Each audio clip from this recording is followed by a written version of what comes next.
मलिका बिलकीस, एक ऐसी मलिका जो अपनी कौम सबा पर हुकूमत करती थी, लेकिन उसकी असल शख्सियत एक राज है। कुछ कहते हैं वो सिर्फ एक अजीम रानी थी और कुछ मुफस्सिरीन लिखते हैं कि वो आधी इंसान थी और आधी जिन्न। सवाल ये है, अगर ये सच है तो आखिर उसकी कहानी शुरू कहाँ से होती है? कैसे एक ऐसी शख्सियत पैदा हुई जो न सिर्फ इंसानों के लिए एक मलिका थी और इंसानों की दुनिया का भी एक हिस्सा थी? इस सवाल का जवाब ढूंढने के लिए हमें लौटना होगा पुराने यमन के शहर सबा की तरफ, जहां दौलत, ताकत और इबादत का एक नया रंग दिखाई देता है, जहां लोग सूरज के सामने सजदा करते थे और जहां ताकत और अकल दोनों का मरकज मलिका बिलकीस थी। इस वीडियो में आज हम ऐसी कहानी को बयान करेंगे जिसको आपने सुना तो बहुत बार होगा, लेकिन इस तफसील का आपको मालूम ना होगा जो आज हम इस वीडियो में बयान करेंगे। तो शुरू करने से पहले हमारे चैनल को सब्सक्राइब जरूर करें ताकि आगे आने वाली कौरानी सीरीज की कोई वीडियो मिस ना हो जाए। यमन का कदीम शहर सबा, ये वो सरजमीन थी जो अपने बागात, नहरों और तिजारत के लिए दुनिया भर में मशहूर थी। इस इलाके को देखकर यूं लगता था जैसे जमीन पर जन्नत उतर आई हो, लेकिन दौलत और खुशहाली के साथ साथ यहाँ एक गहरी गुमराही भी मौजूद थी। ये लोग सूरज की इबादत करते थे। हर सुबह जब सूरज तुल्लू होता तो हजारों लोग जमीन पर झुक जाते और सूरज को सजदा करते। कुरान की सूरह अन-नमल आयत 24 में यही जिक्र मिलता है कि बिलकीस और उसकी कौम सूरज के सामने झुकती थी। मलिका बिलकीस की शख्सियत जितनी शानदार थी, उसकी पैदाइश उतनी ही पुरअसरार थी। उसके बारे में मुख्तलिफ अकवाल और रिवायात मिलती हैं। कहा जाता है उसके वालिद यमन के इलाके में एक अजीम बादशाह थे। दौलत और ताकत के बावजूद वो अपनी हुकूमत को मजीद मजबूत देखना चाहते थे, लेकिन तकदीर ने उनके लिए एक ऐसा रास्ता लिखा था जिसे कोई समझ न सका। रिवायात के मुताबिक इस बादशाह का निकाह एक ऐसी औरत से हुआ जो जिन्नात की नस्ल से ताल्लुक रखती थी। इसी औरत के बत्न से बिलकीस की पैदाइश हुई। वक्त गुजरता गया और बिलकीस अपने वालिद की वफात के बाद तख्त पर बैठ गई। अब वो सिर्फ बादशाह की बेटी नहीं रही थी, बल्कि पूरे सबा की मलिका बन चुकी थी। मलिका बिलकीस ने अपनी अक्ल और हिकमत से इस अंधी कौम पर मजबूत गिरफ्त कायम की। ये वो वक्त था जब अल्लाह ताला ने हजरत सुलेमान अलैहिस्सलाम को नबुव्वत और गैर मामूली बादशाहत अता की थी। उनके लश्कर में सिर्फ इंसान नहीं थे, बल्कि परिंदे, जानवर और जिन्नात भी शामिल थे। ये वो वाहिद बादशाहत थी जिसमें कायनात की मुख्तलिफ मखलूकात एक ही परचम तले जमा थी। हजरत सुलेमान अलैहिस्सलाम एक दिन अपने लश्कर की तरतीब देख रहे थे। परिंदे, जानवर, सिपाही सब अपनी सफ़ों में मौजूद थे, लेकिन अचानक उनकी नजर एक कमी पर पड़ी। हुदहुद परिंदा मौजूद नहीं था। सुलेमान अलैहिस्सलाम ने फरमाया, मुझे नजर नहीं आ रहा हुदहुद कहाँ है?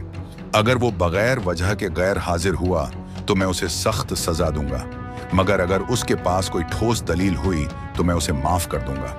कुछ देर बाद वो नन्हा सा परिंदा हाजिर हुआ, लेकिन उसके पर फड़फड़ाने में घबराहट नहीं थी, बल्कि एक खास एतिमाद था। हुदहुद ने कहा, मैं वहां गया हूं जहां आप नहीं पहुंचे। मैंने सबा में एक औरत को पाया जो अपनी कौम पर हुक्मरान है। अल्लाह ने उसे सब कुछ दिया है, लेकिन वो और उसकी कौम सूरज के आगे झुककर सजदा करते हैं। ये अल्फाज हजरत सुलेमान अलैहिस्सलाम के लिए हैरान कुन थे।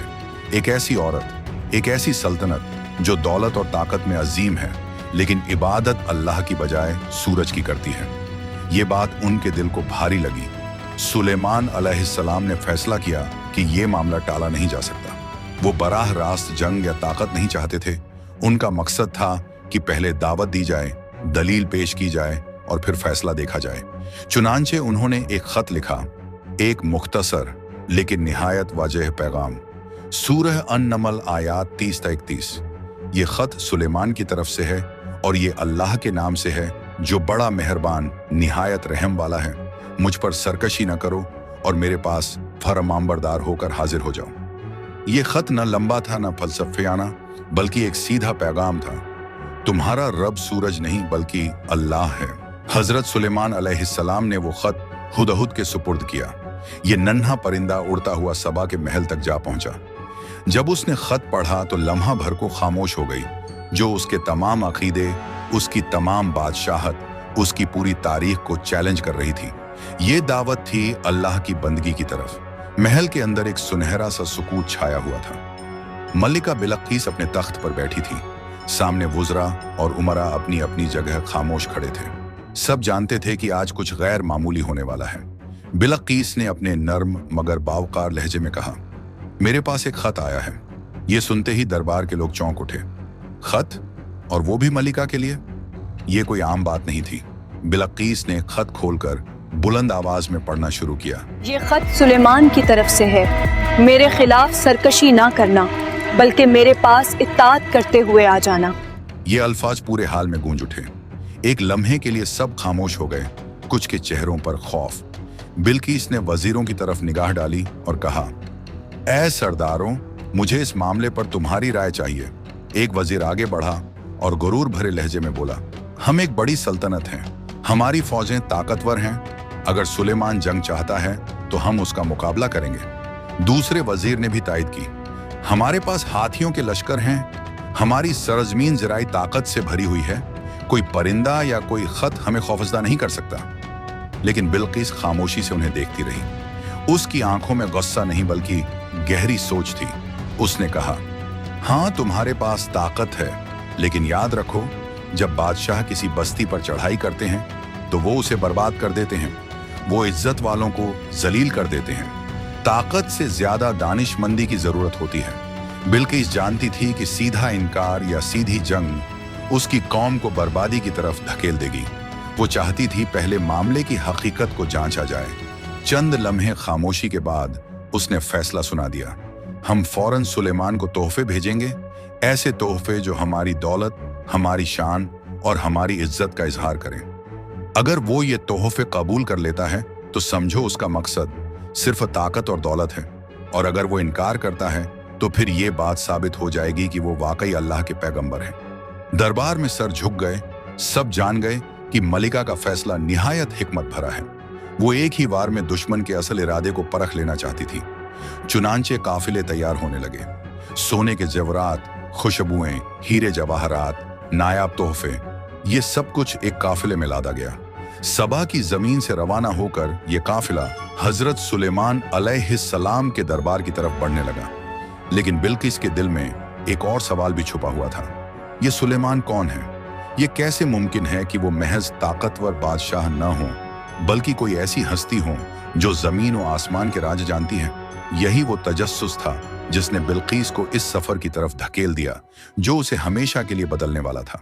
सबा से रवाना होने वाला काफिला दिनों का सफर तय करता हुआ बालाखिर हजरत सुलेमान अलैहिस्सलाम की बादशाहत की सरहदों में दाखिल हुआ।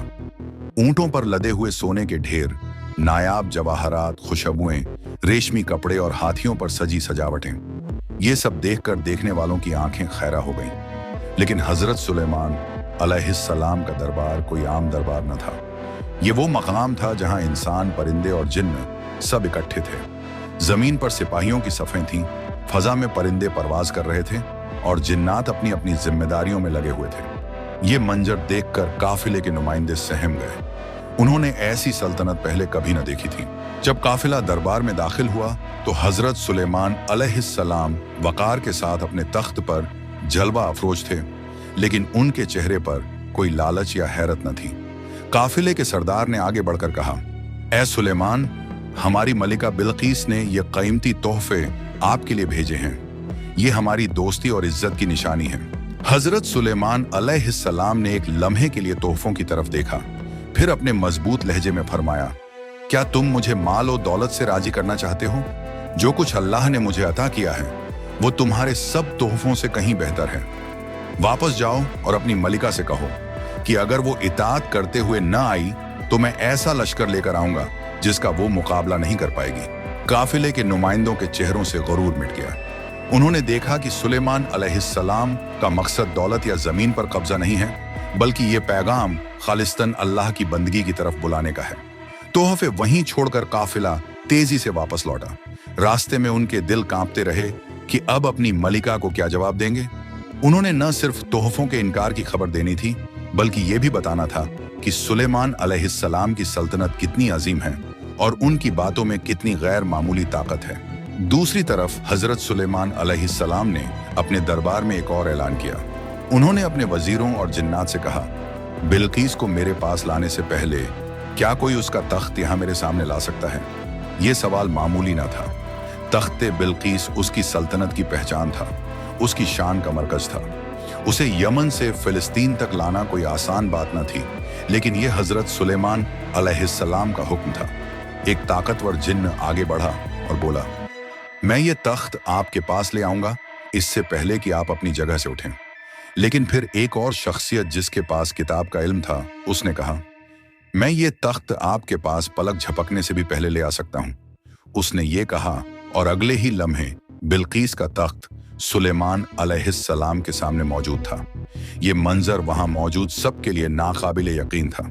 सुलेमान अलैहिस्सलाम ने शुक्र अदा किया और कहा, यह सब मेरे रब का फजल है, ताकि वो मुझे आजमाए कि मैं शुक्र करता हूं या नाशुक्री। अब मामला वाजह हो चुका था। हजरत सुलेमान अलैहिस्सलाम ने यह इरादा कर लिया कि जब बिल्कीस उनके पास आएगी तो उसे एक ऐसा मंजर दिखाया जाए जो उसकी आंखों से पर्दे हटा दे। उसे ये यकीन दिलाया जाए कि ये मामला ताकत या दुनिया का नहीं, बल्कि अल्लाह की रबूबियत की दावत का है। सबा के दरबार में वापसी पर काफिले ने जो खबरें सुनाई वो बिल्कीस के लिए चौंका देने वाली थी। तोहफे वापस कर दिए गए और ये पैगाम भी भेजा गया कि अगर इताअत न की गई तो एक ऐसा लश्कर आएगा जो सबा की सरजमीन को रौंद डालेगा। बिल्कीस खामोशी से सब सुनती रही। उसके चेहरे पर गुस्सा नहीं, बल्कि हैरत और खौफ के आसार थे। उसने सोचा, अगर ये सुलेमान महज एक बादशाह होता तो दौलत कबूल कर लेता, लेकिन उसने माल को ठुकरा दिया है। उसकी सल्तनत आम नहीं, उसके पास कोई ऐसी ताकत है जो इंसानी बस से बाहर है। चुनांचे बिल्कीस ने फैसला किया कि वो खुद हजरत सुलेमान अलैहिस्सलाम से मुलाकात करेगी। ये सफर न सिर्फ एक रानी का था, बल्कि एक कौम के मुस्तकबिल का फैसला भी था।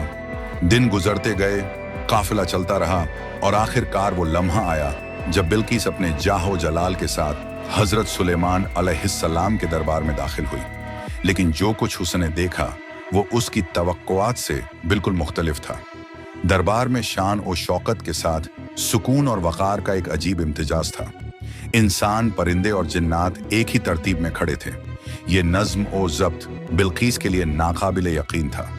हजरत सुलेमान अलैहिस्सलाम ने बिल्कीस को देखते ही उसके लिए एक इम्तिहान तैयार किया।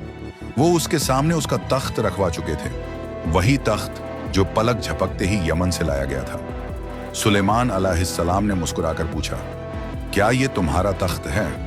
बिल्कीस लम्हा भर को ठठक गई। उसने गौर से देखा, ये बिल्कुल उसके तख्त जैसा था, लेकिन कुछ तब्दीलियां भी की गई थीं। ये सवाल निहायत बारीक था। अगर वो कहती हाँ तो मुमकिन था कि वो इम्तिहान में फंस जाए, अगर कहती नहीं तो हकीकत के बरक्स होता। चंद लम्हे सोचने के बाद उसने निहायत हिकमत से जवाब दिया, ये तो बिल्कुल मेरे तख्त जैसा है। ये अल्फाज उसकी अक्ल और एहतियात का सबूत थे। उसने हकीकत को झुठलाया भी नहीं और जल्दबाजी में फैसला भी नहीं किया। ये देखकर हजरत सुलेमान अलैहिस्सलाम के दरबार में मौजूद सबको अंदाजा हुआ कि बिल्कीस महज एक रानी नहीं, बल्कि एक गैर मामूली ज़हानत रखने वाली औरत है। लेकिन इम्तिहान अभी खत्म नहीं हुआ था। हजरत सुलेमान अलैहिस्सलाम उसे एक और मकाम पर ले गए। ये एक शीशे का महल था। महल की जमीन इस कद्र शफाफ थी कि उसके नीचे बहता हुआ पानी और तैरती हुई मछलियां बिल्कुल साफ दिखाई देती थीं। ये मंजर देखकर बिल्कीस ने समझा कि ये वाकई पानी है। उसने अपना लिबास जरा ऊपर किया ताकि पानी में न भीग जाए। हजरत सुलेमान अलैहिस्सलाम मुस्कुराए और फरमाया, ये पानी नहीं, ये शीशे का फर्श है। ये मंजर बिल्कीस के लिए फैसला कुन था। उसने समझ लिया कि ये बादशाहत आम नहीं, ये इल्म और हिकमत की बुनियाद पर कायम है। ये सिर्फ इंसानों की ताकत नहीं, बल्कि अल्लाह की कुदरत का मजहर है। और वो लम्हा आ गया जब बिल्कीस के दिल ने झुकना शुरू कर दिया। उसने अपने लबों से वो कलिमात अदा किया जिन्होंने उसकी जिंदगी बदल दी। मैं अल्लाह पर ईमान लाती हूँ जो सुलेमान का रब भी है और मेरा भी। ये जुमला उसके माजी के तमाम गुरूर और शक को तोड़ गया। सूरज की पूजा करने वाली एक अजीम सल्तनत की रानी अब वहदहू ला शरीक की बंदगी में दाखिल हो चुकी थी। अब सवाल ये है कि इस पूरे किस्से में कुरान ने क्या बयान किया है और कौन सी तफसीलात हमें तफासीर और तारीखी रिवायात से मिलती हैं। कुरान की सूरह अन-नमल आयत 20-44 में इस किस्से का तफसीली जिक्र मिलता है। तफासीर और तारीखी रिवायात में बाज जगह जिक्र मिलता है कि मलिका बिल्कीस आधी इंसान और आधी जिन्न थी। कहा जाता है कि उसकी वालिदा एक जन्नात की औरत थी और बाप इंसान था। ये रिवायत ज्यादातर इजराइलियात के जरिए पहुंची है और मुफस्सिरीन ने इसे बयान जरूर किया, लेकिन कतई हुक्म के तौर पर नहीं। उसके महल, उसके तख्त की बनावट और उसकी शख्सियत के मुताल्लिक मुख्तलिफ तफसीलात भी कदीम तारीख में मज़कूर हैं। बाज रिवायात के मुताबिक उसके पांव और पिंडलियां जिन्नात की तरह बालों से भरी हुई थीं और यही वजह थी कि हजरत सुलेमान अलैहिस्सलाम ने शीशे के महल में उसे आजमाया। ये रिवायत भी कुरान में नहीं बल्कि तफासिर और कदीम हिकायात में मिलती है। कुछ मुफस्सिरीन का कहना है कि उसने ईमान लाने के बाद हजरत सुलेमान अलैहिस्सलाम से निकाह भी किया, लेकिन ये रिवायत भी इख्तिलाफी है। असल हकीकत ये है कि कुरान ने न तो बिल्किस के जिन्न होने की बात कही, न उसके जिस्मानी औसाफ की वजाहत की। कुरान ने सिर्फ उसकी कौम के अकीदे, उसकी अक्ल ओ दानिश और आखिरकार उसके ईमान लाने का जिक्र किया है। इससे ये वाज़ेह होता है कि कुरान का मकसद महज कहानी सुनाना नहीं बल्कि हिदायत देना है कि दुनिया की सबसे ताकतवर रानी भी आखिरकार अल्लाह के आगे झुक गई। अगर ये वीडियो आपको अच्छी लगी तो वीडियो को लाइक और चैनल को सब्सक्राइब कर दें ताकि ऐसी और इस्लामिक वीडियो आप तक पहुंच सकें। जज़ाकल्लाह।